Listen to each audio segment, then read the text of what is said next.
There's a baby staring at you right now. Not glancing, not peeking, staring. Locked on, unblinking. Most of us laugh it off, do a little wave, feel vaguely judged, and move on. Here's what nobody tells you. That stare isn't cute. It isn't random. It is one of the most sophisticated neurological events in all of human development. And what's actually happening in that baby's brain during those long, unblinking seconds?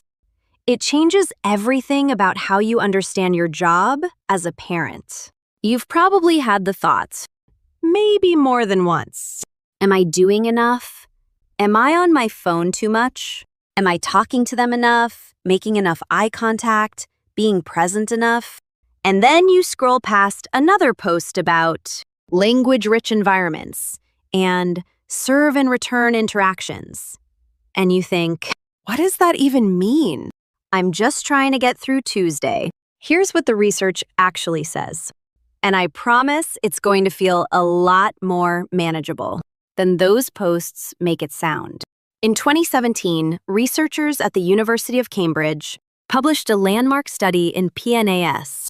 They were measuring something called brainwave synchronization, whether two brains in close proximity might begin to mirror each other's activity. What they found stopped the field cold. When a baby locks eyes with you, when that stare happens, their brain waves begin to synchronize with yours. Same frequencies, same rhythms, firing across two completely separate brains. Simultaneously, your baby isn't just looking at you. They are locking their developing brain onto yours, using your neural activity as a scaffold, a living template for building their own. That stare is how human brains teach other human brains how to be human. And here's the part that hits different once you really get it. The prefrontal cortex, the part of the brain that handles planning, emotional regulation, complex decision-making. Research consistently shows this is among the very last regions to fully develop.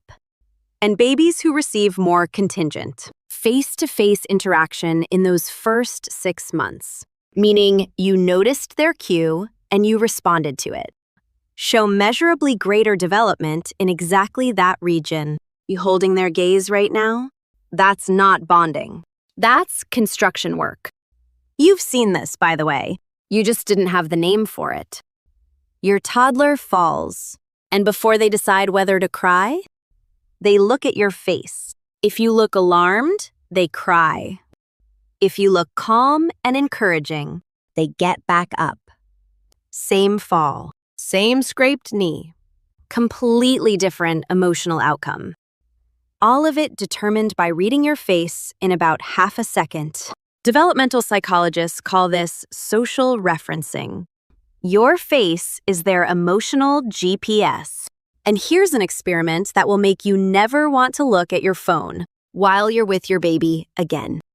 It's called the still face paradigm, designed in 1975 by Dr. Edward Tronick at Harvard. A mother interacts normally with her infant, smiling, talking, responding. The baby is lit up, engaged, happy. Then the mother goes blank. Still face, no expression, no response. Eyes open, but nothing behind them. The baby notices immediately. They try to re-engage her. Big smiles, pointing, vocalizing, everything that normally works. None of it working. They try harder. Bigger gestures, more urgent sounds. Within 90 seconds, cortisol spikes, heart rate rises. Some babies cry, others go flat, withdrawing into a kind of shutdown that mirrors the mother's blankness. And here's what Dr. Tronick concluded after 2 decades with this study. Babies are not passive recipients of care. They are active participants in a constant emotional conversation.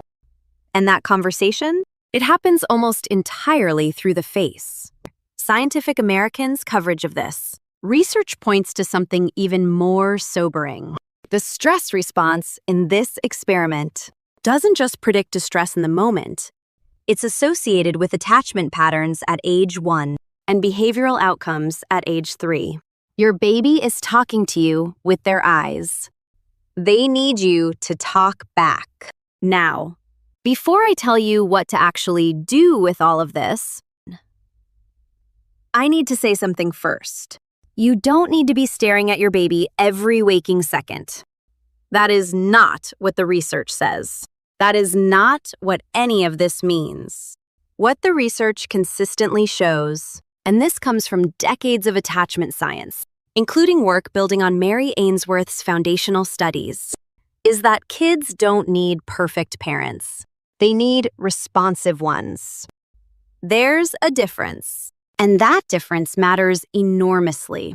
So here's what this looks like in real life. First, you don't need long stretches. Even brief, focused interactions. We're talking minutes, not hours. Show meaningful effects in developmental research. It's not the duration, it's the quality of the response. Second, the serve and return. When your baby makes a sound, makes a face, reaches towards something, that's the serve. Your response, any response that acknowledges it, that's the return. You don't need to do it perfectly. You don't need to know the right words. You just need to show up for the volley. Third, when you are distracted, and you will be, because you're human, repair matters more than perfection. Come back, re-engage, make eye contact again. Attachment research consistently points to this pattern. It's not the rupture that predicts outcomes. It's what happens after the rupture. The repair is the lesson. One more thing. If you notice a baby who doesn't stare, who consistently avoids eye contact, who doesn't track your face, who seems to look through you, trust that instinct. Talk to your pediatrician. You are not being dramatic. You are being exactly the parent your child needs you to be. Early identification changes outcomes in ways that later interventions simply cannot replicate. The window is real, and it matters. So, why do babies stare? Because their brain is reaching for yours. Because your face is the first map they will ever learn to read. The one that teaches them what is safe, what is worth loving, and how the world responds to them. And every time you hold their gaze, every time you mirror that expression, every time you put the phone down for just that one moment and look back, you're not just being a good parent. You are doing something extraordinary. You're building the brain they will use for the rest of their life. You are not raising a test score.